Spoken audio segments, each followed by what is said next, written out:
¿sí? Así que bueno, pues vamos a seguir con este camino de entrar en la divina voluntad, que repito, es el libro 1, pero más o menos comentado. Sí, porque Jesús sigue instruyendo a Luisa y le dice, mira, ahora no se trata de destruir a las criaturas, sino a ti misma, de hacerte morir para vivir solamente en mí y de mi misma vida. O sea, ya le había hablado del desapego exterior, ya le había hablado del desapego de su interior, ya le había dicho cómo se debía comportar con las criaturas, ya le había dicho que nada más ella y Jesús deberían de estar en este mundo, o sea que ella debería de ver a todos como un Jesús. Ya le había dicho cómo aceptar lo bueno y lo malo del prójimo. O sea, prácticamente ya estaba Luisa en ese punto de estar totalmente entregada a él. Y ahora le dice esto, ¿no? Dice, ahora no se trata de lo exterior, se trata de lo interior. Ahora tienes que destruirte tú. Y esto es importantísimo. Fíjense lo que dice. Se trata de destruir, no se trata de destruir a las criaturas, sino a ti misma, de hacerte morir para vivir solamente en mí y de mi misma voluntad. Lo más lógico sería decir, es Jesús quien lo va a hacer. Es Jesús quien va a actuar esto. Sin embargo, como lo vamos a ir viendo poco a poco, Jesús la va a ir conduciendo a que esa destrucción vaya siendo parte de ella misma, y que ella vaya preparando su camino para entrar en ese ambiente y lograr que Jesús le conceda la gracia de llevarlo a buen término. O sea, él necesita la disposición de las criaturas, ¿no? Así es. Sí, o sea, todo esto es voluntario, ¿no? Nada de esto es obligado. Mira, para hacer que yo derrame mis gracias en tu corazón, quiero hacerte comprender que por ti nada puedes. Yo me cuido muy bien de aquellas almas que se atribuyen a ellas mismas lo que hacen, queriéndome hacer tantos hurtos de mis gracias. En cambio, con aquellas que se conocen a sí mismas, yo soy generoso en verter a torrentes mis gracias, sabiendo muy bien que nada refieren a ellas mismas, me agradecen y tienen la estima que conviene. Viven con continuo temor de que si no me corresponden puedo quitarles lo que les he dado, sabiendo que no es cosa de ellas. Todo lo contrario en los corazones que apestan de soberbia, ni siquiera puedo entrar en su corazón, porque inflado de ellos mismos no hay lugar donde poderme poner. Las miserables no toman en cuenta mis gracias y van de caída en caída hasta la ruina. Entendemos que está hablando de la soberbia y al mismo tiempo está hablando de la humildad, ¿sí? O sea, es ese punto.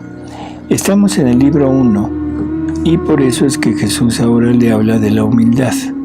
O sea, no le habla del llegar a su nada, sino le habla de una virtud, porque están en ese camino donde Luisa está empezando a conocer las virtudes, porque ella las debe practicar todas.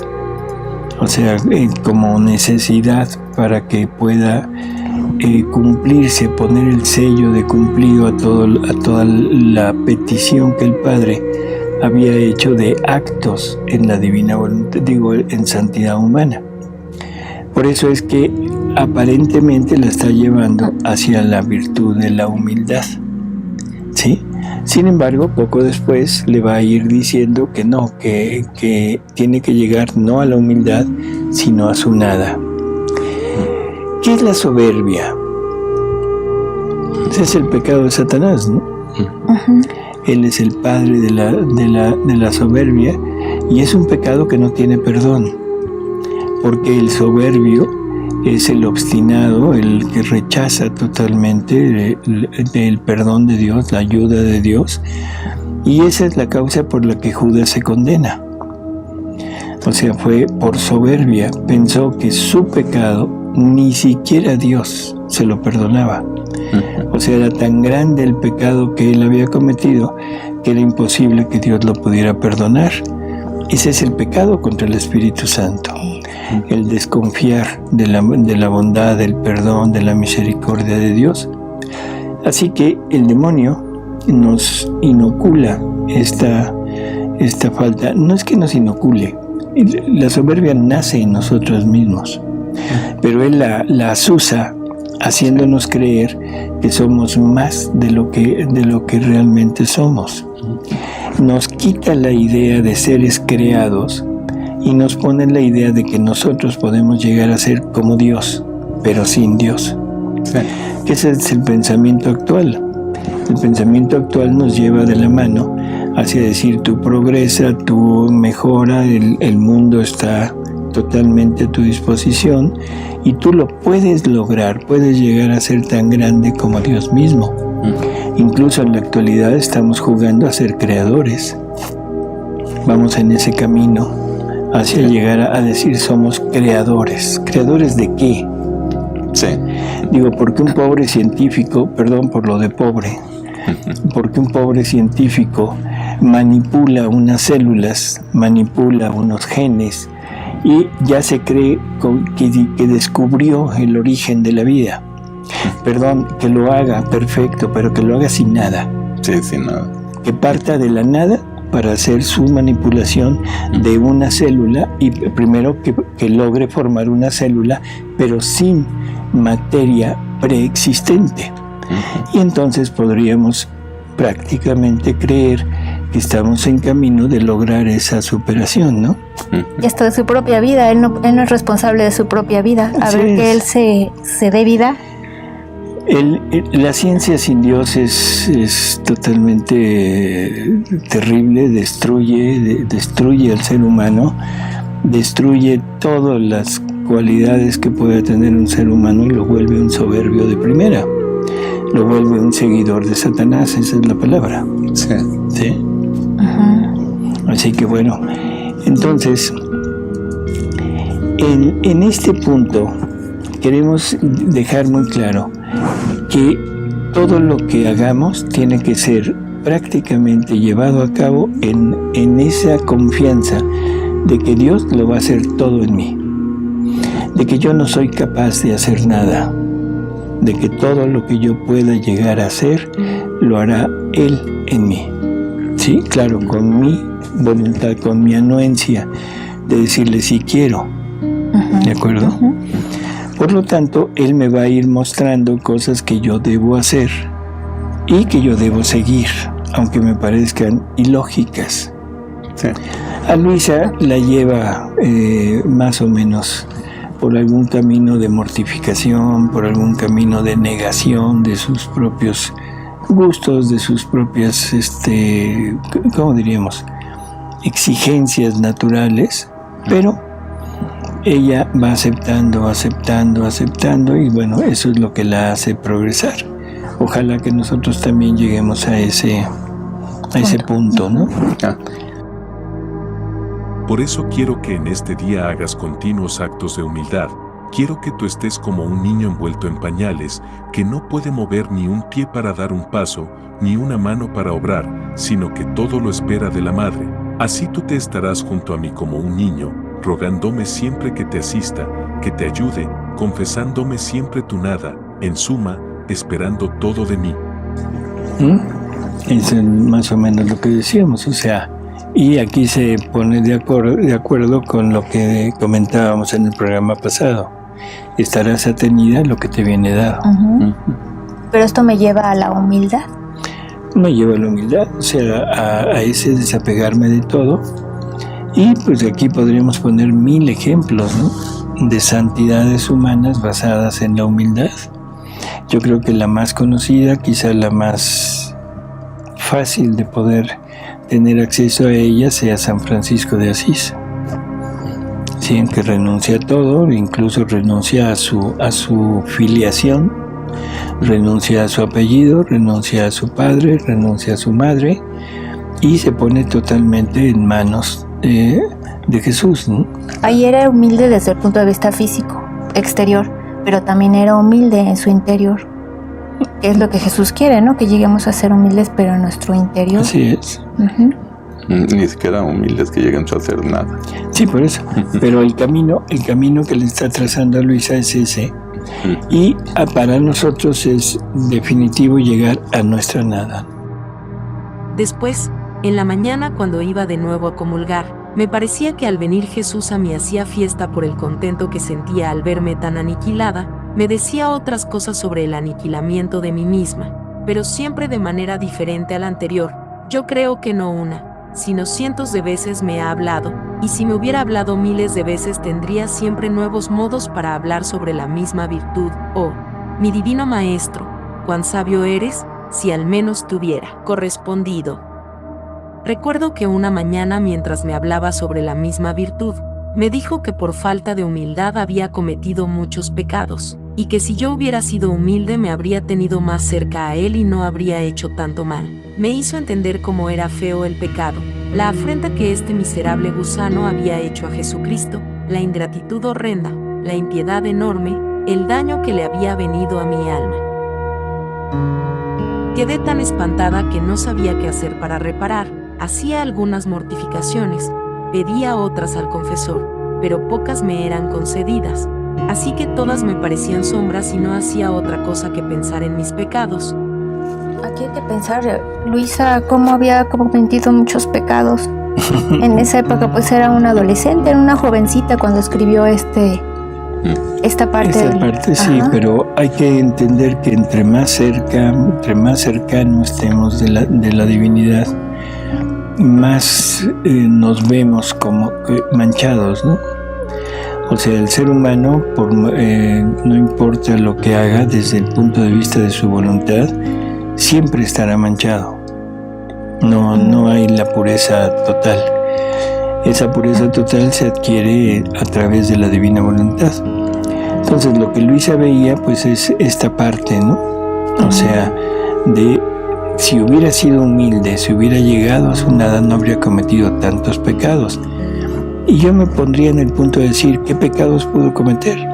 Actos humanos, hechos por voluntad humana, separados de la voluntad divina. Pero eso ella ya lo tenía consciente, ya lo veía claramente todavía, ¿no? Pero ya lo entreveía que eso era una falta. Entonces, probablemente a eso es a lo que ella se refiere con tantos pecados, ¿no? Uh-huh. Como es algo que ella no es consciente, ella no tenía esta noción, entonces Jesús lo ve y dice, bueno, de acuerdo, eso es una falta, eso es una gravedad, pero no es atribuible a tu voluntad. Porque para que sea pecado, necesita ser voluntario. Si no es voluntario, no hay pecado. O sea, si a mí me obligan a matar a otra persona, ¿no cometo pecado? Así, en el sentido estricto de la palabra, que te obliguen, yo no sé cómo me pueden obligar a eso. ¿Cómo te pueden obligar a matar a alguien? A ver, yo te digo, mata a Alejandro. Sí, con mucho gusto. Olvídate, no, amigo. O sea, ¿cómo te podría yo obligar? Amenazándote de muerte. Uh-huh. Bueno, pues entonces prefieres tu muerte que matar a otro. Ya. ¿Sí? Uh-huh. Pero sí entender que el punto es cuando yo no sé que algo es pecado, no cometo pecado. Uh-huh. ¿Se entiende? Sí. Así que todo aquel que desconoce esta verdad no comete pecado. Luisa se veía mala ante la divinidad, cualquiera de nosotros, pues por supuesto que nos vamos a ver muy, muy alejados, pero no importa lo santo que seas, entre más cerca estés de la divinidad, más te vas a ver como manchado. A eso se refería Luisa, ¿no? Y Jesús le dice que por falta de humildad es por lo que cometió tantos pecados. Es una frase muy curiosa. O sea, ¿a qué se podría referir? Sí, actuar en voluntad humana. Actuar en su voluntad humana. Sí, lo contrario de la humildad es la soberbia. Entonces, actos de soberbia son los que nos hacen alejarnos de Dios y cometer pecados. Entonces, aquí dice la afrenta que este miserable gusano había hecho a Jesucristo.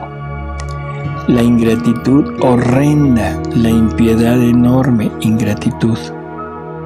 No pagaba en la justa medida. ¿Sí? O sea, la impiedad enorme, el daño que le había venido a mi alma. Bueno, pues esto es prácticamente el punto y en donde Luisa se aferra a seguir pensando en sus pecados. Sí, y luego ya viene aquí una pequeña lectura que dice ella, de ahí en adelante no pensé más en eso, o sea, en sus culpas ya perdonadas. Porque ahí es cuando el Jesús le habla del olvidar los pecados. Y dice, hacía cuanto más podía por contentarlo, y le pedía que él mismo me enseñase el modo como debía hacer para reparar el tiempo pasado. Y él me decía, estoy pronto a hacer lo que tú quieres. Mira, la primera cosa que te dije que quería de ti era la imitación de mi vida. Así que veamos qué cosa te falta.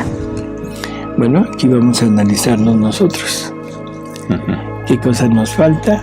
O sea, ¿qué cosa nos falta para imitar la vida de Jesús? Le vamos a decir igual que le dice Luisa, Señor, le decía, me falta todo, no tengo nada. Así es. Lo mismo le vamos a decir. Y bien, me decía, no temas, poco a poco haremos todo.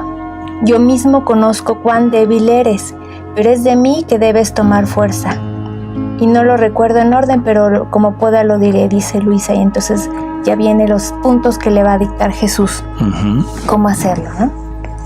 ¿Y qué puntos le va dictando? ¿Cuál es el primero? Espíritu de rectitud. Quiero que seas siempre recta en tu obrar. Con un ojo me debes mirar a mí y con el otro debes mirar lo que estás haciendo. Quiero que las criaturas te desaparezcan del todo. Si te vienen dadas órdenes, no mires a las personas, no, sino debes pensar que yo mismo quiero que tú hagas lo que te es ordenado. Entonces con el ojo fijo en mí, no juzgarás a ninguno. No mirarás si la cosa te es penosa o te gusta, si puedes o no puedes hacerla. Cerrando los ojos a todo esto, los abrirás para mirarme solo a mí. Me llevarás junto a ti, pensando que te estoy mirando fijamente y me dirás, Señor, solo por ti lo hago, solo por ti quiero obrar, no más esclava de las criaturas. Quiero que seas siempre recta en tu obrar. Con un ojo me debes mirar a mí y con el otro debes mirar lo que estás haciendo. Quiero que las criaturas te desaparezcan del todo. Si te vienen dadas órdenes, no mires a las personas, no, sino debes pensar que yo mismo quiero que tú hagas lo que te es ordenado. Entonces con el ojo fijo en mí no juzgarás a ninguno. No mirarás si la cosa te es penosa o te gusta, si puedes o no puedes hacerla. Cerrando los ojos a todo esto los abrirás para mirarme solo a mí. Me llevarás junto a ti pensando que te estoy mirando fijamente y me dirás, Señor, solo por ti lo hago, solo por ti quiero obrar, no más esclava de las criaturas. Así que si caminas, si obras, si hablas, en cualquier cosa que hagas, tu único fin debe ser de agradarme solo a mí. Oh, ¿cuántos defectos evitarás si haces así? Aquí perfecto, porque si vemos a Jesús en todos nuestros actos ya no vamos a cometer pecados. No vamos a hacer actos en contra de Jesús mismo. Así es, o sea, y no vamos a ver si lo que voy a hacer es o no es de mi agrado. No voy a mirar si lo que voy a hacer o no voy a hacer es algo que yo quisiera hacer o quisiera recibir. Todo viene de Él. Todo es aceptable, todo lo debo llevar a cabo con la plena seguridad de que todo es para mi bien. No importa lo que los sentidos me digan. ¿Sí? No importa nada de eso. solamente mirarlo a Él. Y luego, este espíritu de rectitud, pues ahora ya es más entendible. Todo lo que yo voy a hacer, lo debo hacer por Jesús, viendo a Jesús. Yo voy a ver si lo que voy a hacer en eso puedo meter a Jesús o no. Voy a ver, ¿puedo invitar a Jesús a ir conmigo a, no sé, a trabajar? Por supuesto que sí. ¿Puedo invitar a María, mi Madre Santísima, a comer? Sí. Pero no puedo invitar a Jesús a ir al bar. Sí. No puedo invitar a Jesús a ir a un espectáculo donde se exhiben cosas que van en contra de los mandamientos de Dios. ¿Sí? No puedo invitar a María a una exhibición, o sea, en donde haya soberbia, en donde haya vanidad, en donde haya todo ese tipo de violencia. Así que el ojo siempre es recto, siempre dirigido a Él. Esa es la causa por la que Adán pecó. Apartó su mirada de Dios. Se le olvidó que Dios lo amaba y que él debería de amar a Dios. Si yo ya no veo a Dios, en ese momento me estoy olvidando de amarlo. Eso es importante. Es como cuando decimos, yo amo mucho a mi novia, amo mucho a mi novio, a mi esposa, a mi esposo, pero me doy la vuelta y me olvido de él.